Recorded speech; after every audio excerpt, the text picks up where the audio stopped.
important question to ask is, what's technology looking like in times of COVID? And we will have Professor Darelle van Greunen speak to us about that. And who is she? She is a distinguished professor who is a recipient of awards including the UN Award for Innovation 2020, the Commonwealth Digital Health Award 2020, and a finalist in the Commonwealth Digital Health Award in 2022.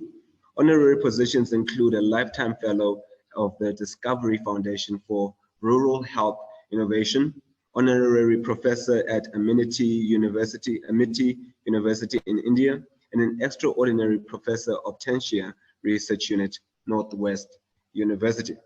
Recipient of the Nelson Mandela University Vice Chancellor's Award, Research Excellence in 2020, and recently an award of Engagement Excellence for work done in the fight against COVID-19 pandemic. We will be having Professor van Greunen sharing with us now. Over to you, Professor. Thank you, Jackson, and good evening, everybody, and thank you for all those kind words. The reality of the situation is, ladies and gentlemen, I'm in the middle of load shedding. So if I suddenly disappear off the screen, then please understand that something has gone completely haywire. And in the essence of bandwidth, I will turn my video off when I speak. And then finally to say that I've also brought a colleague with, Dr. Supatratos, who's the director of the School of IT, and she will assist with answering some of the questions on the qualifications at the end, if there are any. So let me proceed to share my screen.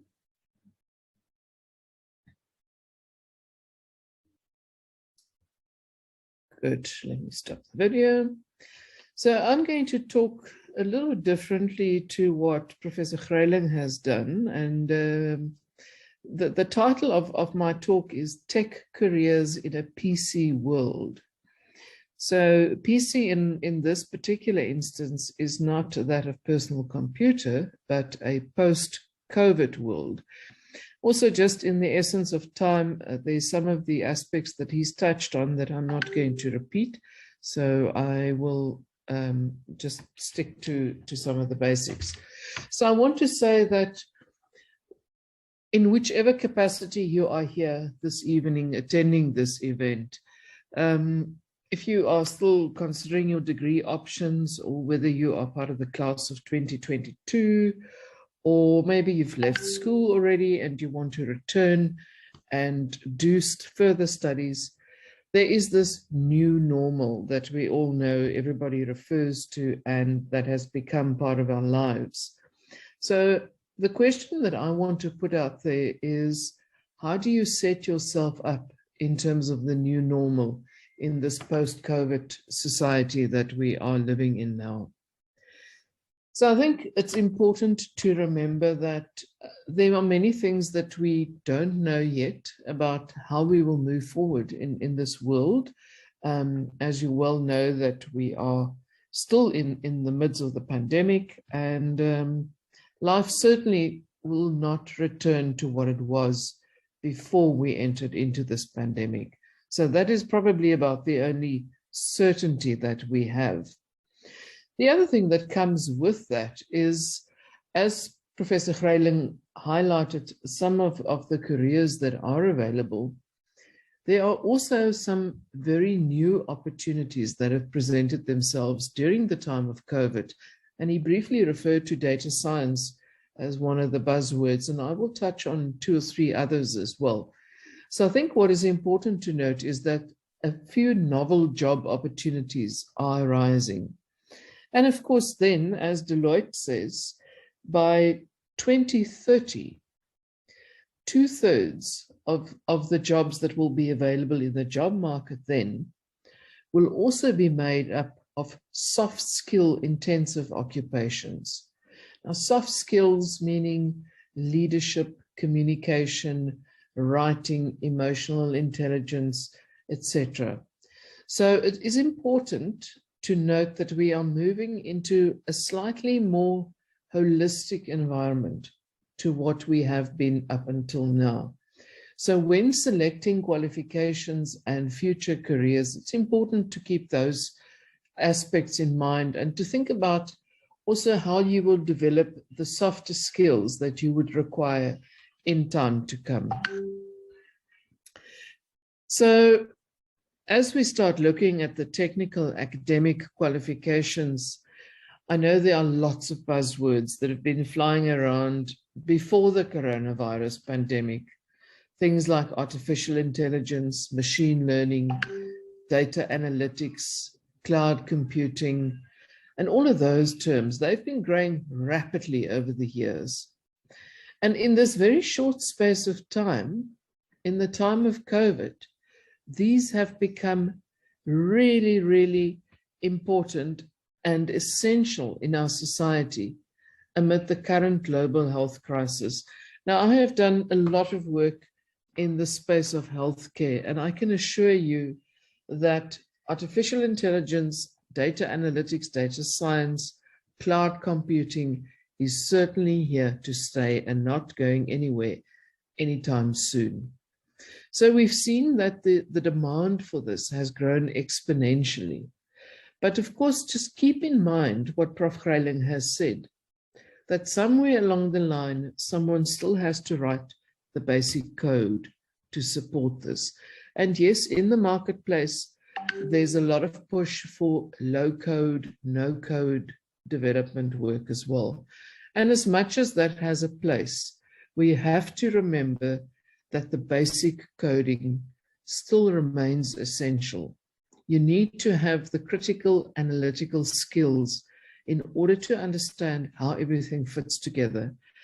And when you look at the software analysis, the business analyst, the developer, all of that is like one big puzzle fitting together. So unless you have all the elements of the puzzle, you will not be able to necessarily complete the puzzle successfully. So very important, note that we have a digitally transformed industry and sectors out there. And that maybe some of the positions that we are looking at do not necessarily exist yet. And that children who are entering into certain levels of school may actually be trained for a job that they don't know exists yet or that does not exist and will be created in the future. So what are some of the 5 tech careers, the top 5, that are predicted for 2025 or by 2025? And some of these are not necessarily new. Maybe they have a slightly different name now. But there's the machine learning engineer. That means the person who writes the algorithms for machine learning to use artificial intelligence to do certain things. Then we have the UX designer, or the user experience designer. No longer do we just look at software at the front interface, but we look at the entire experience of the end user engaging with the technology. And then, of course, we have the robotics engineer. Now, robotics, we know, is ever present in this day and age. Wherever we go, we are critically aware of robotics. Those of you who are in Gqeberha will know we have the motor industry here. And of course, there are a number of the factories that have been automated in terms of robotics.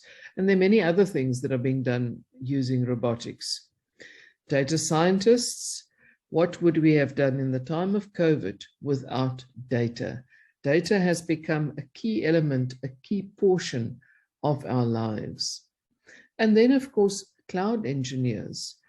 We know that we no longer walk around with storage in our hands, but everything goes into the cloud. But the cloud does not manage itself. You need engineers who will do that managing. So when it comes to cloud engineering, you need people who are trained in managing networks, in cybersecurity, in cloud computing, those niche areas. And I will come back to those in a moment. So I'm going to touch very briefly on the qualifications that are offered in the School of Information Technology.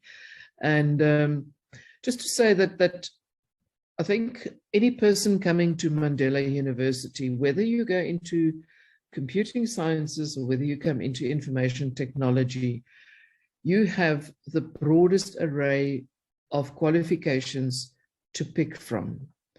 We start at the very lowest level of a certificate, the highest certificate, where you have end user support services. And I want to immediately say that please, and urge people not to see this as maybe a lesser qualification to any of the others. The entry requirements are a little bit lower, but often we find, well, we know that this is quite a popular course, but just remember that we are still dealing with human beings on the other end of a line. So we all know that call centers and the likes thereof are available everywhere. And your end user support services people have become a critical element of the whole production chain of IT service delivery. So a computer scientist or a programmer, a software developer, an engineer still needs the services of the end user support services, because they are the people who take the calls, who identify the areas that are problematic, and who feed that through to the end of the chain where the changes are made and then fed back to the end users. Then we move on to the diploma. Of course, there are a few diplomas. We have the advanced diploma in information technology, and then we have the 3 other diplomas, which is the communication networks. This is where the people who do cloud management and network management, where they come into play. They enroll for the Cisco qualifications, which is a very sought after qualification, not only in South Africa, but globally. And it is an internationally recognized qualification. Also within the School of IT, we have 1 of 2 Cisco academies in the Eastern Cape that offers the Cisco certification as part of this formal qualification. Then, if you have enrolled for the higher certificate in user support services, you may want to look at going into a diploma for support services. So taking your knowledge levels to the next level.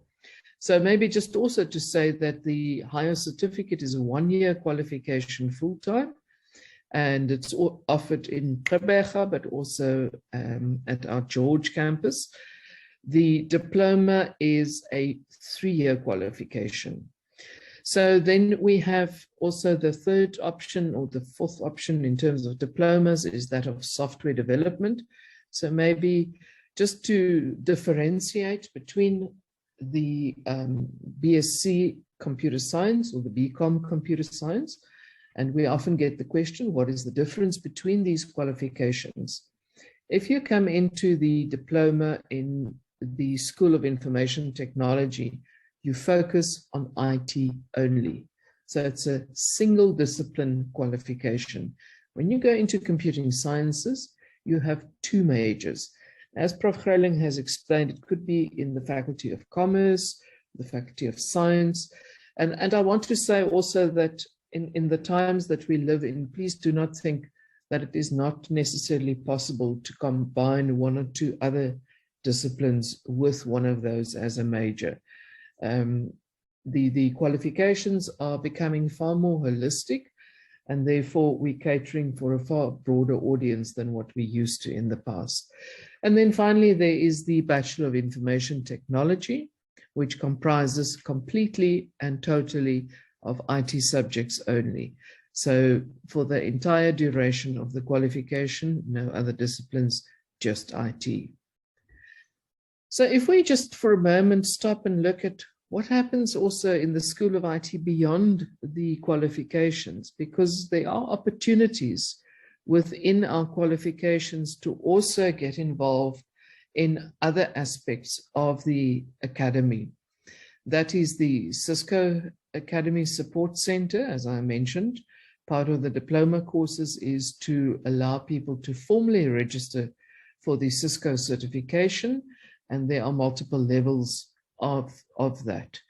There's also the Center for Community Technologies, of which I am the head, where we do a lot of research and engagement work, and we actively get involved in the different communities, and we allow for persons to come in and do internships with us as they progress through their career path.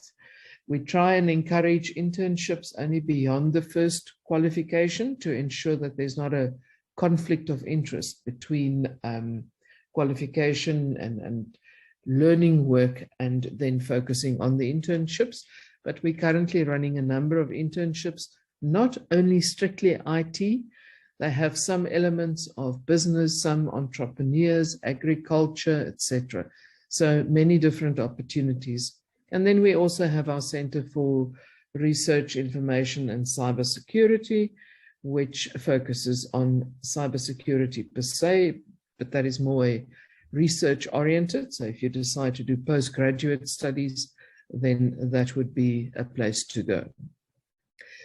So this is just some of the work that is done. You can see where some of our students and our interns are in the field, literally in the field in this instance, going out into the deep rural parts of the Eastern Cape, and then testing some equipment. And you can see this is not limited to IT equipment.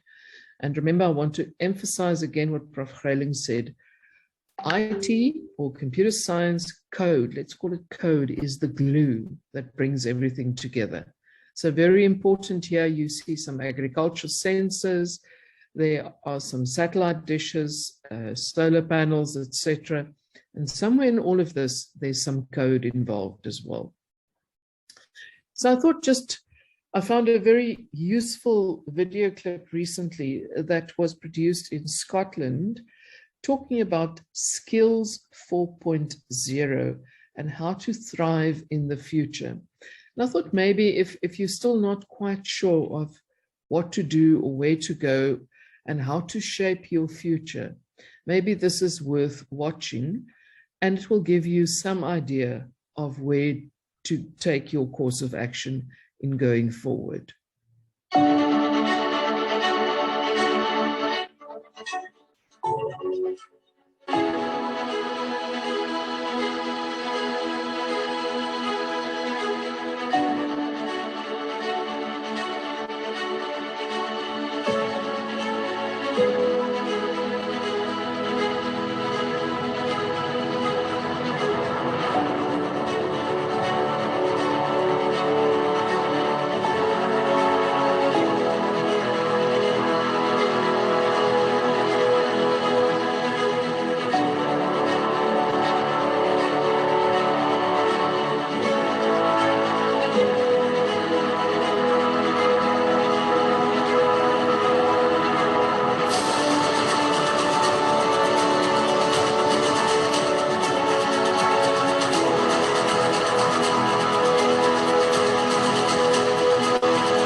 So I think this speaks very well to what I refer to of the softer skills that will be required as we move forward.